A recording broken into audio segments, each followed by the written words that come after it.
And let's check back in with Courtney Aitken as we take another look from Mount Toro. Beautiful shot there tonight, Courtney.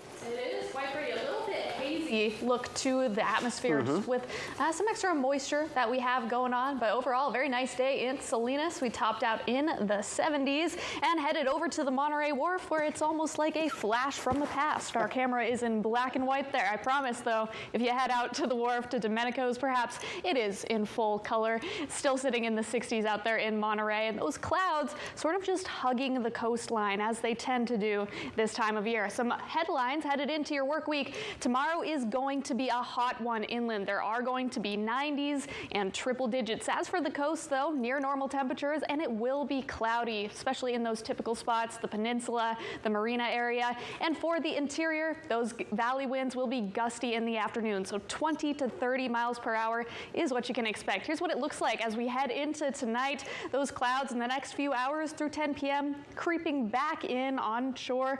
With that onshore flow, winds should be relatively quiet, but we will get just enough wind to push those winds back on shore. By tomorrow morning, there could be some patchy fog around the coast everywhere into Salinas. Some of that will probably creep part way down the Salinas Valley, but any low cloud cover you see should be pretty mild. Could be dense at times, but I don't think you'll see any of that in those valleys. Headed into tomorrow late morning, early afternoon, we'll see those clouds push off just a bit, just enough to get some sunshine for places like Santa Cruz and Seaside. A whole lot like what we saw today. Tomorrow's going to be very, very similar. Lots of sunshine for the interior and some cloud cover for places like Marina, Moss Landing, and of course the peninsula. And those clouds, they don't go far because after dark tomorrow, they swoop right back on in, giving us those gloomy conditions that we tend to see nighttime and morning. As for your temperatures tomorrow, once again, very little change. Upper 70s in Santa Cruz, low 70s though for Capitola, some 80s in Scotts Valley, the Summit,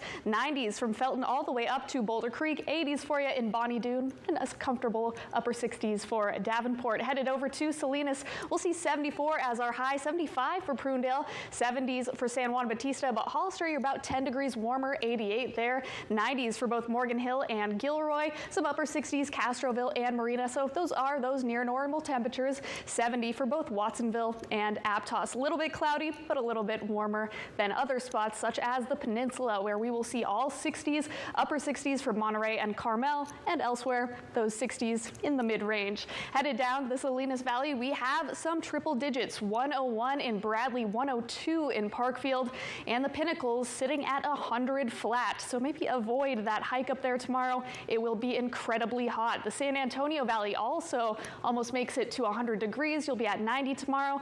And the remainder of the valley, the Salinas Valley, will be in the 90s with 87 in Gonzales, 84 in Carmel Valley, and over in Big Sur, we're down to about 80 degrees. Next 7 days inland, at the coast, you'll see a good amount of clouds, and those temperatures do not fluctuate all that much from those upper 60s. By Friday, it could be a tad warmer in those low 70s. Things will be a little bit breezy, and inland, we're expecting above average temperatures for most of the week. Thursday through next Saturday actually looks even warmer with a majority of 90s on the map. Tuesday, Wednesday, maybe a couple more clouds in the sky, but otherwise, inland areas expecting a whole lot of sunshine. Phil?